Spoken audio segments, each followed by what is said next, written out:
Okay जी। आज आप लोगों का टास्क था कि what is the difference between continuous tenses and perfect continuous tenses, कि कॉन्टिन्यूअस टेंसेस में और परफेक्ट कॉन्टिन्यूअस टेंसेस में डिफरेंस क्या है। क्योंकि ये आपको असाइनमेंट दी गई थी, तो इसलिए आप लोगों ने ही कुछ डिफरेंस बताने हैं ताकि इसको हम अंडरस्टैंड कर सकें। क्योंकि इसके बाद हमारा टॉपिक जो चलेगा वो कंटिन्यूस टेंसेस का चलेगा और फिर परफेक्ट कंटिन्यूस का चलाएंगे इंशाल्लाह। तो फिर बताएं आप लोग एक एक करके कि इनमें क्या क्या डिफरेंस आता है। जी फरहान इशफाक साहब। जी सर उर्दू में बताना है कि इंग्लिश में? कोई मसला नहीं है, जैसे मर्जी बता लें, जिस तरह आप कंफर्टेबल हो। सर जो एक मेजर डिफरेंस जो मैंने नोट किया सर, वो इन दोनों टेंस में सर ये है कि सर कॉन्टिन्यूस टेंस जो सर हमारे पास होता है ना सर, जो हमारे पास एक स्पेसिफिक टाइम तो उसमें चल रहा होता है, जो आपने काम कर रहे होते हैं, जो आप एक्शन परफॉर्म कर रहे हो सर, वो चल रहा होता है, अभी सर खत्म नहीं हुआ होता। ठीक जैसे है। सर मैं अभी पढ़ रहा हूँ, सर मैं अभी पढ़ रहा हूँ, अभी मेरा मैंने अभी पढ़ना खत्म नहीं किया सर। जबकि परफेक्ट कॉन्टिन्यूस जो होता है सर, उसमें एक काम जो होता है सर वो खत्म हो चुका होता है। यानी कि आपके बकौल कंटिन्यूस टेंसेस में कंटिन्यूटी पाई जाती है, जबकि परफेक्ट टेंस जो परफेक्ट कंटिन्यूस होता है उसमें काम ख़त्म हो चुका होता है। सर खत्म, सॉरी सर ये पॉइंट में भूल गया, सर खत्म नहीं हो चुका होता सर, हम एक टाइम बता रहे होते कि इस तक खत्म हो जाएगा, या फिर इससे मैंने शुरू किया तो अभी तक खत्म नहीं हुआ। ठीक है, इस समय इस वक्त में शुरू किया और इस वक्त तक ख़त्म नहीं हुआ। ठीक है, वेरी गुड। यानी कि आपके नज़दीक यहाँ पे चलें, इंग्लिश में अगर पॉइंट बता दें तो हम साथ साथ लिखते जाते हैं। इसको मैं कंटिन्यूस में कंटिन्यूटी लिख दूँ,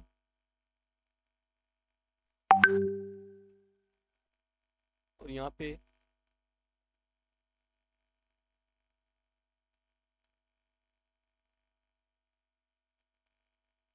अच्छा चलें और कोई डिफरेंस बताएं जी, इसको बाद में फिर करते हैं।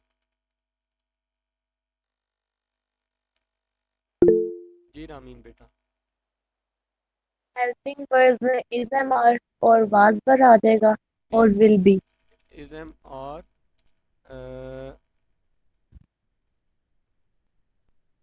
Was were will be shall shall be. Be. यानी कि एक डिफरेंस ये हो गया, और फिर यहाँ पे क्या होगा। आगे has has has been have been have been. Will have been ये पहले पास्ट वाला लिखवाएं ना। Had been had been, will have been will have been और shall shall have have been. Been. यानी एक ये डिफरेंस आ गया जी। नेक्स्ट डिफरेंस जी अब्दुल राफे। सर ये फॉर्म और स्ट्रक्चर है दोनों का अलग अलग। इसका कंटिन्यूस सब्जेक्ट का है S plus is am are और प्रेजेंट पार्टिसिपल, और परफेक्ट कंटिन्यूस का है S plus have has been और ये प्रेजेंट पार्टिसिपल। यानी यहाँ पे subject plus helping verb plus verb plus object, ऐसे। Yes sir. ये इसमें हेल्पिंग वर्ब से मुराद ये है जो अभी हमने ऊपर लिखे हैं। ठीक है, ये हेल्पिंग वर्ब है जो हमने यहाँ पे लिखे थे ना। इनको मैं कलर दे देता हूँ ताकि सेम रह जाए। और यहाँ पे इसका स्ट्रक्चर आप क्या बता रहे हैं बेटा। सर वही एस और फिर वो हैज हैव या फिर ये दोनों हैज हैव बीन ये लगा आएगा helping word. Yes sir. Plus object, और इसमें क्या आएगा। आईएनजी फॉर्म भी आती है बीच।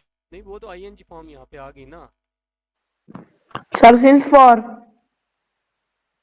अच्छा, वो इधर भी स्ट्रक्चर में आईएनजी और फॉर्म सर आ वो गई। हैज और हैव बीन भी। वो इधर आ गए ना, हेल्पिंग वर्ब के तौर पे आ गए ना ये सारे। मतलब ये वाले जो हेल्पिंग वर्ब्स हैं ना, ये हमने जो रेड कलर में किए हैं, ये वाले हेल्पिंग वर्ब मेंशन किए ऊपर गए हैं, वाले। ऊपर वाले। ठीक है, और यहाँ पे इसके अलावा एक और बच्चा बोला है अभी, आई थिंक नजफ बोला है। सर सिंस फॉर Since और लगेगा। for का हाँ जी, सिंस या फॉर का यूज़ इस्तेमाल किया जाता है। ठीक है, और इनके अलावा क्या डिफरेंस होता है? अब्दुल रहमान जी। Sir, present continuous में start time of action is not mentioned. इसमें start Yes, sir. Time of action is Is not mentioned. Mentioned, और इसमें Fact continuous में start time of action is clearly mentioned. यहाँ पे Yes, sir.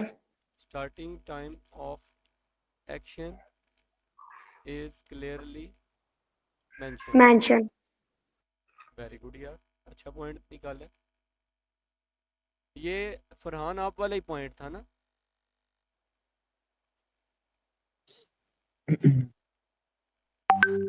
Sir to some extent मेरे ख्याल से। हाँ जी, बिल्कुल ऐसे ही है आई थिंक। वेरी गुड, और कोई पॉइंट जी?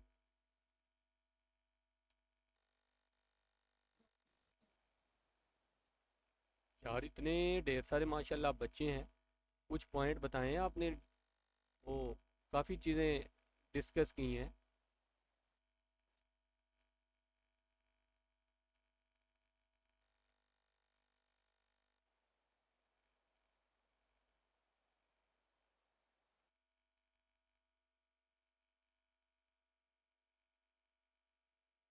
और कोई बताएं बेटा, बताएं बताएं बताएं, शाबाश।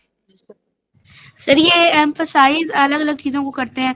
ये तो उसी सेंटेंस इटसेल्फ को या वर्ब इटसेल्फ को करती है कंटिन्यूअस टेंस। दूसरा परफेक्ट कंटिन्यूअस ड्यूरेशन, और ये अलग अलग फैक्टर्स को ये एम्फसाइज करते हैं।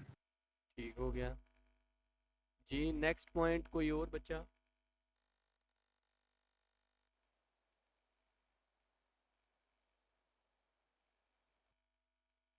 जी सर, अब मेरा ख्याल है कि बच्चे शायद खामोश हो चुके हैं। जी। हाँ जी, मैंने अभी सर पैकेज कर लिया है ओह, तो। हाँ अच्छा सर, अब ये बच्चों ने ये पॉइंट्स कुछ हमारे साथ डिस्कस किए हैं, शेयर किए हैं।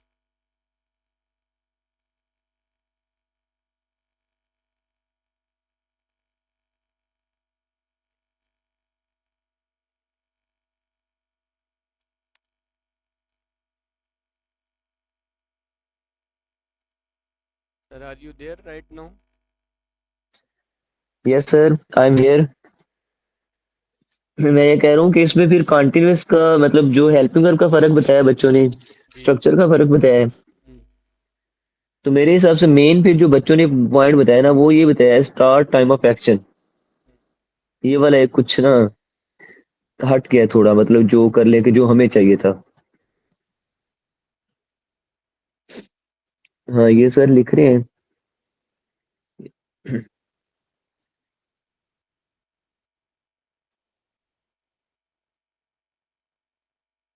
ठीक है बेटा जी, एक तो ये पॉइंट हो गया आपके सामने। जी सर जी, इसका दूसरा भी लिख लें। हाँ ठीक है।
जी सर, इनको बाकी उर्दू वाला भी लिख लें या फिलहाल इसको ही डिस्कस कर लें?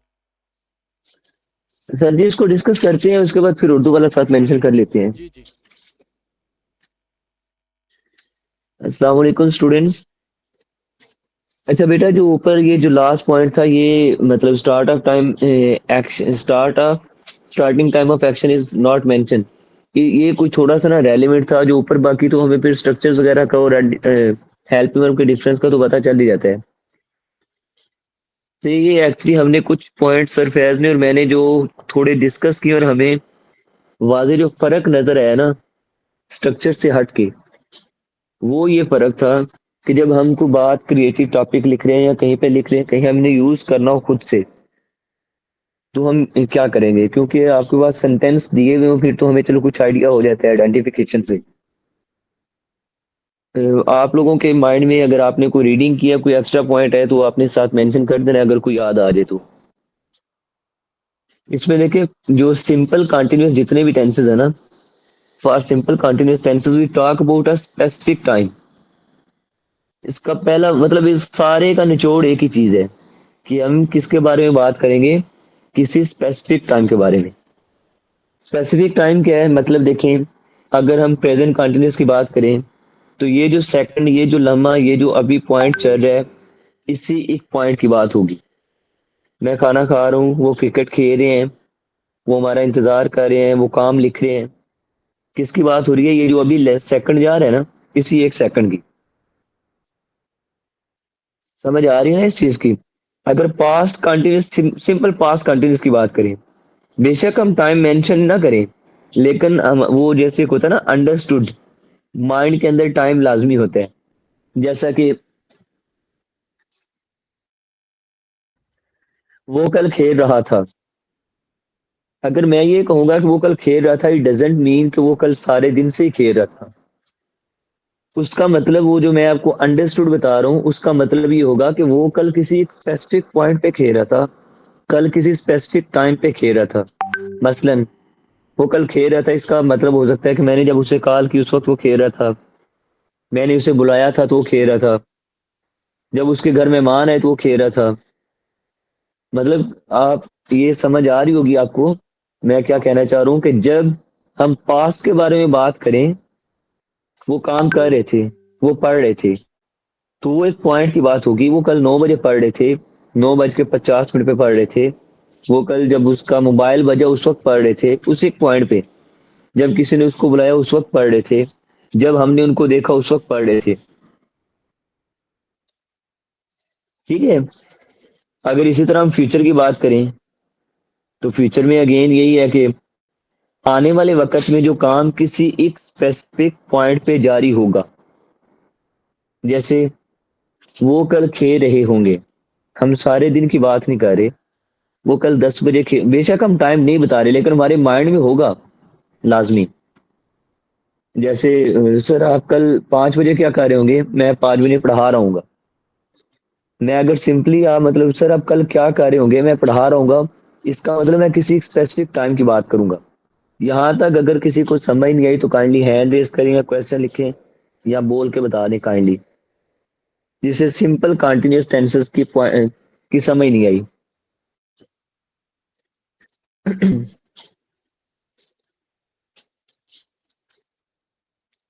Is there any issue? बेटा अगर किसी को समझ नहीं आई तो काइंडली अभी बता दें, जिसको सिंपल कंटिन्यूअस टेंसेस की समझ नहीं आई कि सिंपल कंटिन्यूअस हम कहाँ पे इस्तेमाल करते हैं। I am clear on everything, that's okay. Again कि जब हम सिर्फ एक पॉइंट की, हमारा मकसद उस पॉइंट से एक सेकंड भी आगे या पीछे के बारे में बताना मकसद ना हो, हमारा मकसद किसी एग्जैक्ट पॉइंट, पास्ट के किसी एग्जैक्ट टाइम की बात करना हो। कल 10 बजे 10:05 पे, 10:05 7 सेकंड पे, जब भी मतलब आपने बात करनी है ना सिर्फ कंटिन्यूस की, आप किसी एग्जैक्ट टाइम की बात करेंगे। मैं अभी पढ़ा रहा हूँ, मैं अगर यूज करूंगा ना मैं 1 सेकंड से बढ़ा रहा हूँ, तो ये एक पॉइंट से ज्यादा बात होगी है, फिर ये सिर्फ कंटिन्यूस प्रेजेंट कंटिन्यूस नहीं होगा। मैं पढ़ा रहा हूँ मतलब ये जो अभी सेकंड गुजर है ना, इस एक सेकंड की बात कर रहा हूँ, इस लम्हे की बात कर रहा हूँ, इस पॉइंट की बात कर रहा हूँ। अब आ जाए परफेक्ट कंटिन्यूस। परफेक्ट कंटिन्यूस हमेशा इसमें बात एक पॉइंट से ज्यादा होती है। मतलब इसमें आप लोगों ने पढ़ा हुआ होगा कि सिंस और फार जरूरी है, बिल्कुल कोई जरूरी नहीं है सिंस और फार लगाना। अगर टाइम या ड्यूरेशन आएगा तो आप लगाएंगे, नहीं आएगा तो नहीं लगाएंगे। इसमें जरूरी क्या चीज है? जरूरी ये चीज है कि बात एक पॉइंट से ज्यादा, एक पॉइंट से ज्यादा क्या होगा? मतलब कोई ऐसी बात जिसमें हमें वाजे पता चल रहा हो कि किसी ऐसे काम की का जिक्र हो रहा है जो जब बात हो रही है ना उससे पहले ही शुरू हुआ। मतलब उसका लिंक जब बात हम जिस वक्त की बात कर रहे हैं उससे पिछले टाइम के साथ भी था। Past perfect continuous talk about a task that continues for more than a point. ठीक है, यहाँ ये जो नीचे बातें यार that was started in past still continues in present, ये प्रेजेंट परफेक्ट कंटिन्यूस के बारे में वैसे सिर्फ। और a task that continues no but has a link with past. ठीक है, जो अभी जारी है, ये तीनों जो नीचे वाली दोनों बातें हैं ये प्रेजेंट परफेक्ट कंटिन्यूस के बारे में है। पास्ट के बारे में अगर बात करें तो देखिए वो 2 सेकंड से खेल रहा था, वो पिछले एक लम्हे से इंतजार कर रहा था। सिर्फ एक लम्हा पीछे, मतलब जो काम है एक लम्हा ज्यादा, एक पॉइंट से ज्यादा जारी रहा है, परफेक्ट हो गया है। वो कल खेल रहा, ये देख ना आपको एग्जांपल यहाँ नीचे जो सर ने लिखी है, वो कल खेल रहा था। इट मीन्स कि कल किसी स्पेसिफिक पॉइंट की बात कर रहे हैं। वो जैसे ही हो जाएगा ना कल से खेल रहा था, तो वो क्या हो जाएगा? Perfect continuous. सर जी एक और यहाँ पे एग्जांपल लिख दें, वो खेलता रहा था।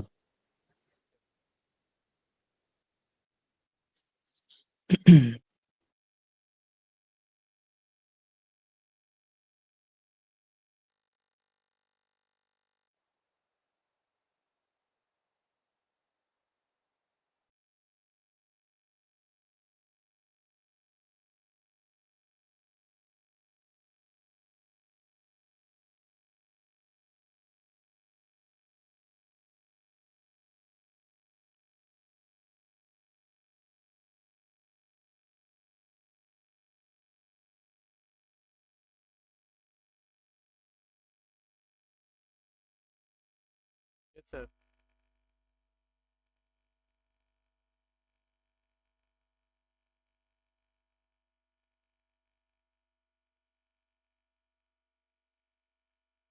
Sir Imran साहब, ओ सॉरी, मैंने, हाँ जी, माइक ऑफ हो गया था। कोई बात मैं ये नहीं। कह रहा हूँ ये देखें, हाँ मैं कल खेल रहा था। अब इसमें देखिए बेशक टाइम का जिक्र है लेकिन ये परफेक्ट कंटिन्यूस नहीं है।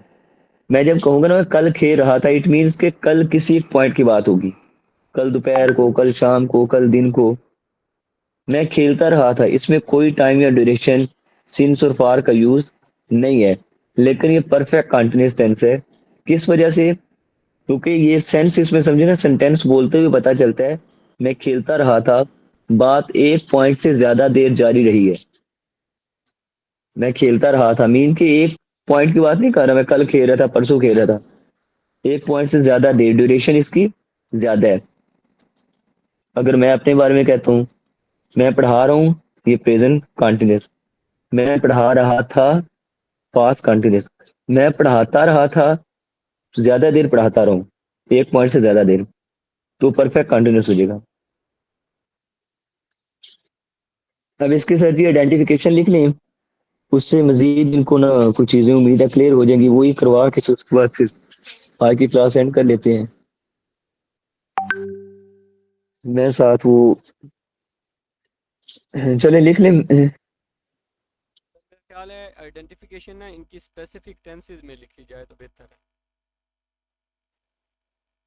नहीं इसमें रहा वाला, सिर्फ जो रहा है ना, रहा रही रहे, अच्छा ठीक एक है, साइड लिख पर वो लेते लिख लें। हाँ, इधर लिख लें रहा रही रहे।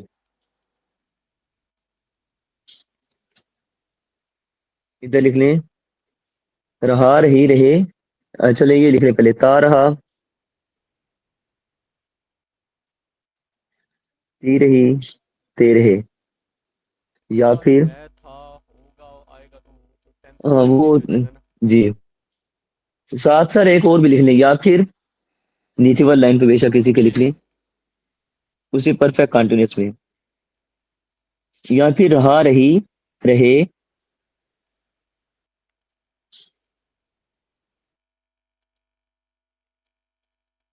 जी। रहा रही रहे के साथ वक्त या दौरानिया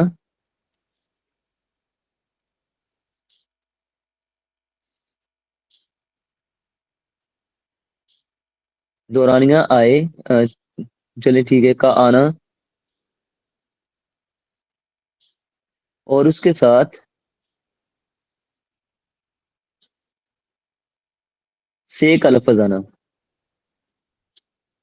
ये से को बेशक इन्वर्टेड कॉमास में लिख लें।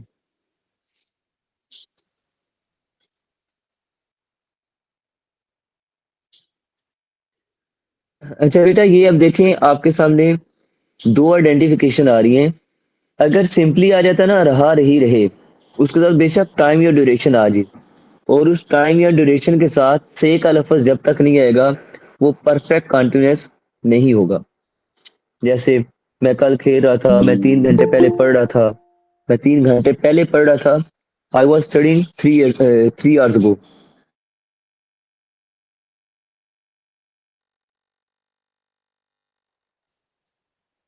तो इधर क्या है, लेकिन अगर जैसे ही वो 3 घंटे से पढ़ रहा होगा, मतलब वो 3 घंटे पहले से पहले जो है लफ्ज वो से में कन्वर्ट होगा, तो वो ऑटोमेटिकली परफेक्ट कंटिन्यूस हो जाएगा।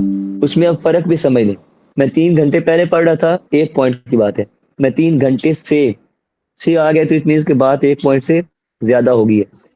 मैं पढ़ता जब तार हाथ ती रही ते रहे आ जाए, इसके साथ वक्त या ड्यूरेशन का आना जरूरी नहीं है, ये ऑटोमेटिकली आपको पता होगा कि परफेक्ट कंटिन्यूस में आएगा। जैसे मैं पढ़ाता रहा हूँ, बच्चे खेलते रहे हैं, वो खेलता रहा था, वो काफी अर्सा पढ़ाता रहा, मतलब इसमें ये सारी बातें आ रही थी। इसमें टाइम एंड ड्यूरेशन आ जाए तो वेल एंड गुड, ना आए तो उसके लिए जरूरी नहीं है। अब यहाँ तक अगर देखें टाइम और ड्यूरेशन के साथ से का लफ्ज आए, तो फिर आपने सिंस और फार का यूज करना है। अगर से का लफ्ज नहीं आता, फिर आपने सिंस और फार का इस्तेमाल नहीं करना। जैसे मैं कल पढ़ा रहा था, आई वॉज टीचिंग यस्टरडे, मैं कल से पढ़ा रहा था, I had been teaching since yesterday हो जाएगा। मतलब कल से आया है तो सिंस आ गया, सिर्फ कल आया था, कल पढ़ा रहा था, तो उसके लिए सिंस और फार का यूज नहीं था। अब यहाँ तक किसी को कोई कंफ्यूजन हो, वो क्वेश्चन कर सकते हैं।